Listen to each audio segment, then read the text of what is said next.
The Book of Genesis. In the beginning, God created the heavens and the earth. Now the earth was formless and empty. Darkness was over the surface of the deep, and the Spirit of God was hovering over the waters. And God said, "Let there be light."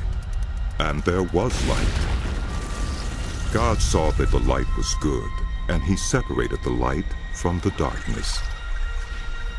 God called the light day, and the darkness he called night. And there was evening, and there was morning, the first day. And God said, "Let there be a vault between the waters, to separate water from water." So God made the vault and separated the water under the vault from the water above it. And it was so. God called the vault sky. And there was evening, and there was morning, the second day. And God said, "Let the water under the sky be gathered to one place, and let dry ground appear." And it was so. God called the dry ground land, and the gathered waters he called seas. And God saw that it was good. Then God said, "Let the land produce vegetation, seed-bearing plants, and trees on the land that bear fruit with seed in it, according to their various kinds." And it was so. The land produced vegetation, plants bearing seed according to their kinds, and trees bearing fruit with seed in it according to their kinds. And God saw that it was good. And there was evening, and there was morning, the third day.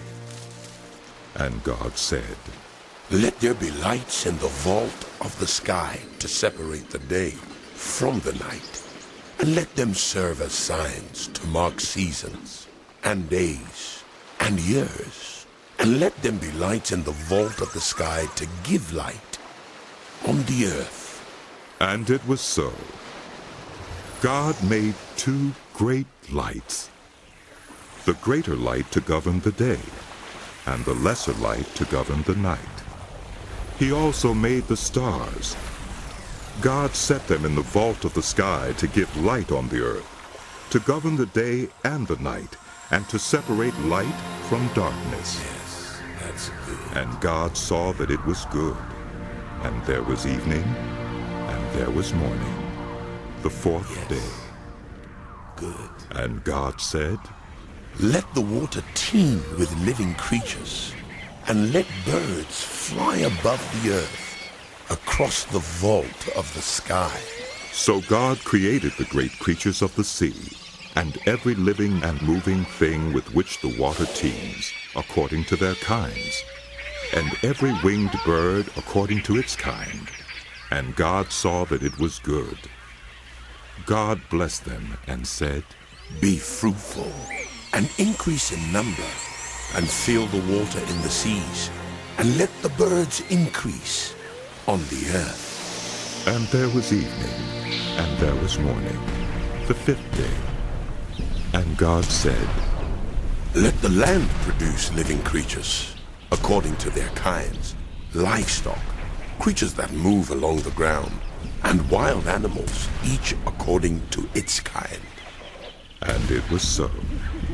God made the wild animals according to their kinds, the livestock according to their kinds, and all the creatures that move along the ground according to their kinds. And God saw that it was good.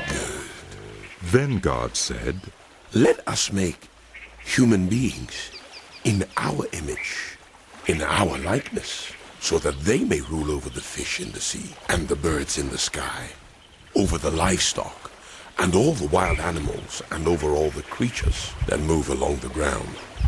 So God created human beings in his own image. In the image of God he created them. Male and female he created them. God blessed them and said to them, "Be fruitful and increase in number. Fill the earth and subdue it. Rule over the fish in the sea, and the birds in the sky, and over every living creature that moves on the ground. Then God said, I give you every seed-bearing plant on the face of the whole earth, and every tree that has fruit with seed in it. They will be yours for food.